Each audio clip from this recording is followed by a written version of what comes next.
di dalam hadis yang diriwayatkan oleh Imam Bukhari. Pada suatu hari setelah Nabi sholat subuh bersama dengan para sahabat, Nabi berkumpul dan bertanya kepada mereka, siapa di antara kalian yang bermimpi tadi malam? Tidak ada yang menjawab. Lalu kemudian Nabi menceritakan bahwa beliau semalam bermimpi dibawa oleh dua malaikat untuk diajak berjalan jauh. Dan mimpi Nabi itu bukan mimpi sebagaimana kita. Mimpi Nabi itu pasti nyata. Mimpi Nabi itu adalah merupakan wahyu dari Allah Subhanahu wa ta'ala.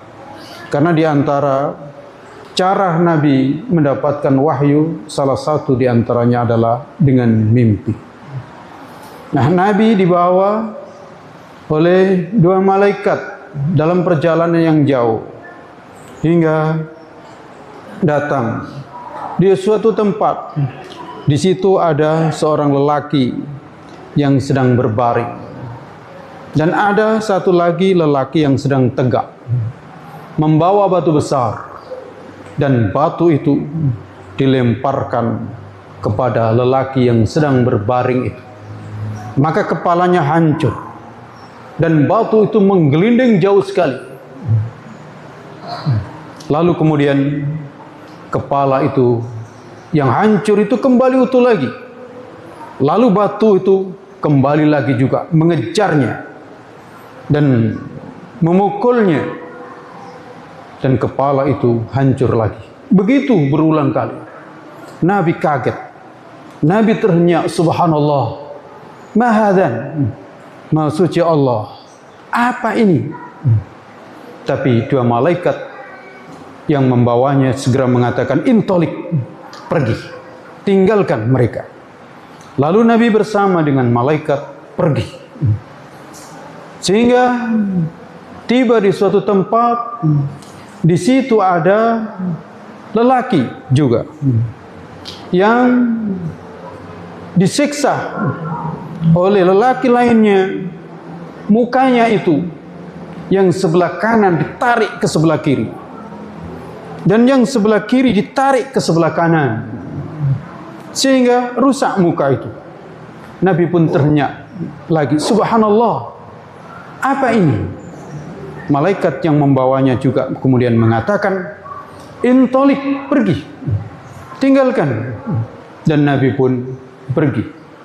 Hingga kemudian Nabi pergi bersama dengan malaikat itu, lalu berada di suatu tempat, dan di tempat itu terlihat ada tungku besar,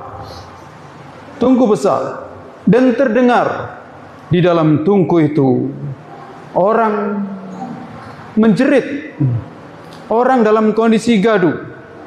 Lalu kemudian dilihat oleh Nabi Muhammad SAW, ternyata tungku itu di bawahnya ada api yang menyala, dan di dalamnya itu ada laki-laki dan perempuan dalam kondisi telanjang. Setiap kali api itu menyala, maka mereka berjeritan kesakitan. Nabi pun kembali mengatakan, mahaula, apa ini mereka ini? Malaikat itu kembali mengatakan, intolik, pergi, tinggalkan mereka. Hingga kemudian Nabi pergi bersama dengan malaikat itu, dan ketemu lagi. Nabi mendapati ada sungai berwarna merah darah, dan ada laki-laki yang berenang. Setiap kali minggir ada yang melemparinya dengan batu, menyumpalnya dengan batu, hingga kemudian pergi lagi ke tengah. Dan begitu setiap kali mau minggir ke tepi, selalu ada yang menyumpal mulutnya dengan batu. Nabi pun sekali lagi terhenyak dengan pemandangan yang sangat mengerikan itu. Maka Nabi bertanya, juga. Apa ini? Dan malaikat kembali mengatakan, intalik, pergi, tinggalkan mereka. Hingga terus Nabi berjalan. Lalu kemudian banyak yang ditemui hal-hal yang juga kemudian secara langsung dijelaskan oleh malaikat ini. Ada Nabi Ibrahim, ini ada, yang lainnya ada orang yang berwarna atau bermuka yang buruk sebelah dan bagus sebelah dan seterusnya. Hingga kemudian di ujung perjalanan Nabi mengingatkan kepada dua malaikat itu terhadap 4 hal yang tadi dijumpai dan belum diterangkan. Maka Nabi minta diterangkan apa tadi yang kita lihat, yang pertama, yang kedua, yang ketiga, dan yang keempat tadi. Maka di situ kemudian malaikat menerangkan yang pertama, ammar rajulul awwal, adapun lelaki pertama yang kita datangi itu yang kepalanya hancur, digempur atau dipukul dengan batu besar dan selalu begitu, itu adalah fa innahu rajulu ya'khudul qur'ana fayarfudhuhu wa yanamu 'anis salatil maktubah.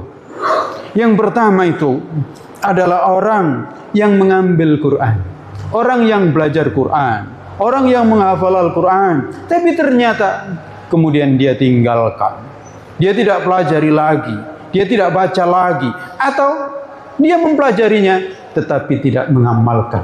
Dan juga orang yang tidur dari sholat, di saat azan berkumandang tidur dari sholat hingga tidak sholat, maka itulah ganjarannya, itulah siksanya, sungguh sangat mengerikan. Oleh karena itu, Bapak dan saudara-saudara sekalian, mari kita baca Quran, tapi kita amalkan.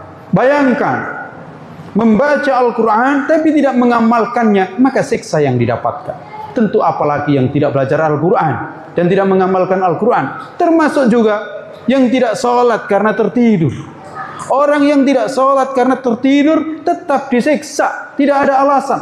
Apalagi kalau tidak sholat karena sedang pesta, tidak sholat lalu kemudian berolahraga, tidak sholat karena kegiatan ini dan itu, sibuk karena dunia, maka tentu siksanya lebih besar. Karena yang tidak sholat karena tidur saja, kepalanya akan dihancurkan dengan batu. Dan yang kedua, malaikat itu mengatakan, fa'amar rajulu alladhi ataita, adapun yang kedua, orang yang disiksa dengan ditarik muka sebelah kanannya hingga ke kiri dan yang kiri hingga ke kanan, itu adalah orang yang fayakdzibuhu al-kadhiba, orang yang selalu menebarkan kebohongan, menebarkan berita-berita dusta, hingga berita-berita dusta itu sampai ke penjuru dunia. Mungkin saat itu tidak begitu terbayang bagaimana kedustaan bisa sampai ke seluruh penjuru. Dan ternyata iya, hari ini orang kalau menyebarkan kedustaan maka akan segera menyebar cepat sekali. Di sini disebarkan, di sini disampaikan, maka di sana akan sampai. Karena itulah hati-hati bermedia sosial, jangan sekali-kali menebarkan kedustaan, jangan sekali-kali menyebarkan kebohongan. Cek sebelum sesuatu itu disebar. Bahkan yang benar pun hendaknya hati-hati, entar dulu, karena tidak sesuai, tidak semua yang benar itu harus di-share segera. Kita perlu bijaksana. Apalagi yang itu dusta, apalagi yang itu tidak benar, yang itu bukan kata Nabi, tapi disebutkan ini kata Nabi, ini hadis, ini ayat, padahal bukan.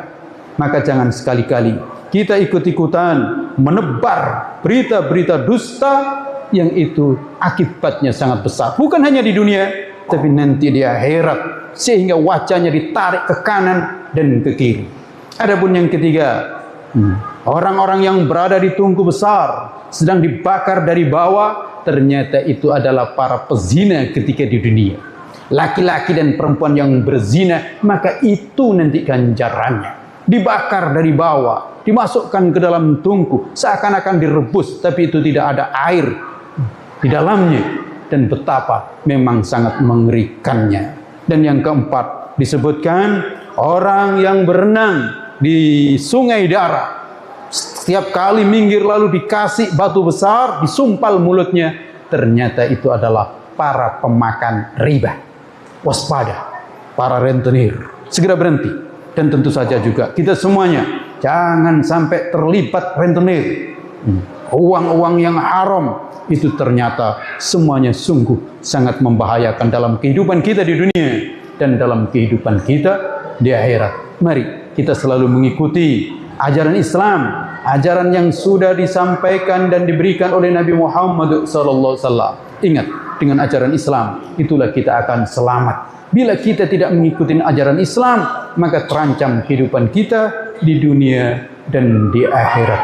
Ya ayyuhalladzina amanu taqullaha wal tanzur nafsum ma qaddamat lighad wattaqullaha innallaha khabirum bima ta'malun. Wahai orang-orang yang beriman, bertakwalah kalian kepada Allah, dan hendaknya setiap jiwa melihat apa yang telah dipersiapkan untuk hari esoknya, dan bertakwalah kalian kepada Allah. Sesungguhnya Allah itu Maha mengetahui apa saja yang kalian lakukan.